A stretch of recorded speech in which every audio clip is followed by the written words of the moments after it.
ये ध्यान सूत्र है, meditation is there where nothing is left to be rejected.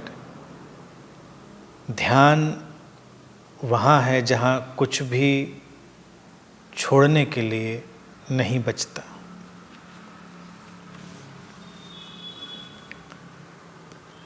जब कुछ भी रिजेक्ट करने के लिए, छोड़ने के लिए ना बचे,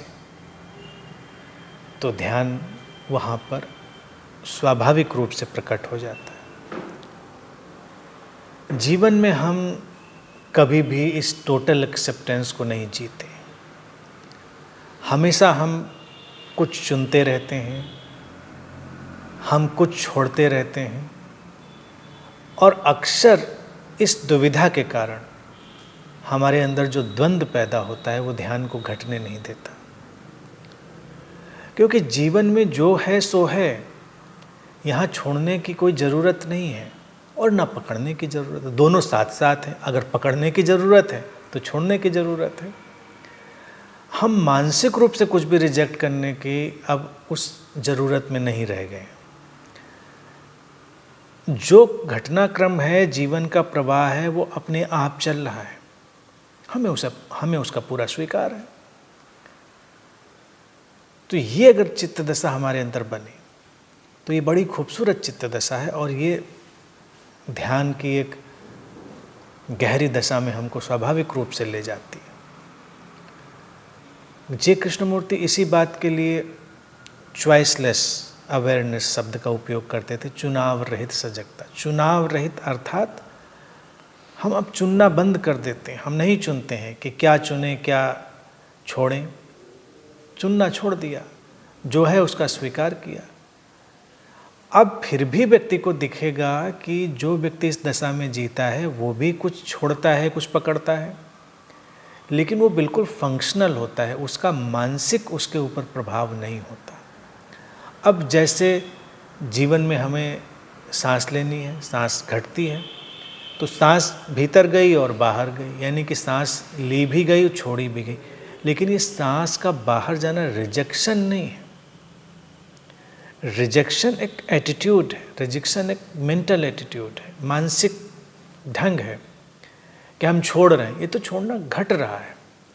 जीवन में जो कुछ भी छूटने जैसा है वो छूटता है स्वाभाविक रूप से। हमारी स्किन, उसकी ऊपरी परत रोज उससे कोशिकाएं निकल कर बाहर जा रही, झड़ रही, नई हो रही। कुछ ही वक्त में हमारी त्वचा नई हो जाती है, क्योंकि वो जो सेल्स हैं, कोशिकाएं हैं, वो जा रही हैं प्राकृतिक ढंग से।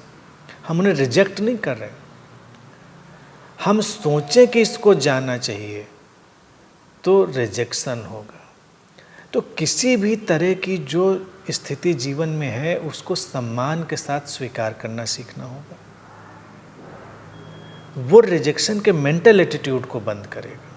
मेंटल एटीट्यूड का बंद हो जाना अपने आप में बड़ी शांति लाने वाला है, और गहरी शांति जब आती तो वही तो ध्यान होता है ना। अब जैसे हमारे बालों का रंग कैसा है, हम इसको स्वीकार करते हैं। हमारी आँखों का रंग कैसा है, स्वीकार करते हैं।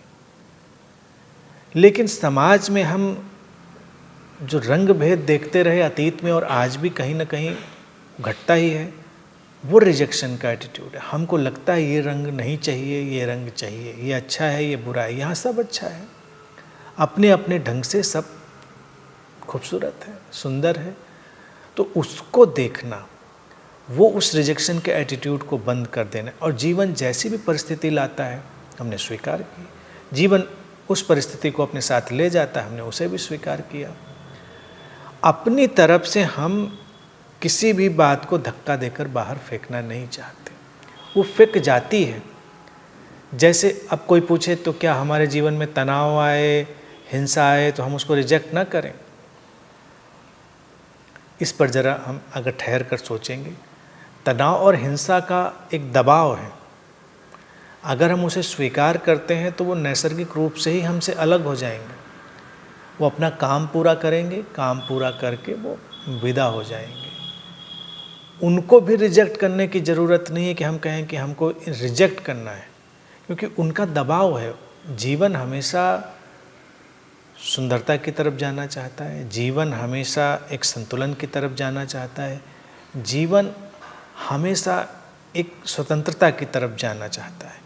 तो जितने भी नकारात्मक भाव हम सोचते हैं वो हमको इस तरफ जाने से रोकते हैं, और जब भी कुछ रुकेगा वो धीरे धीरे हट जाएगा। जैसे नदी बह रही है, बीच में कोई चट्टान आ जाए, ठीक है, नदी ने चट्टान को एक्सेप्ट कर लिया, उसको रिजेक्ट नहीं करती, उसे किनारे से बहती है, ऊपर से बहती है।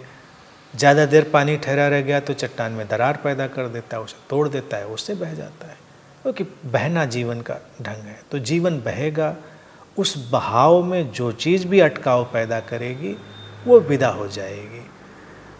हम अगर मेंटल एटीट्यूड अपना समग्र स्वीकार का रखेंगे, टोटल एक्सेप्टेंस का, और रिजेक्शन के एटीट्यूड से बाहर हो जाएंगे, तो हमारे लिए ये बहुत ही गहरी शांति लाने वाला एटीट्यूड होगा और वहीं पर ध्यान होगा।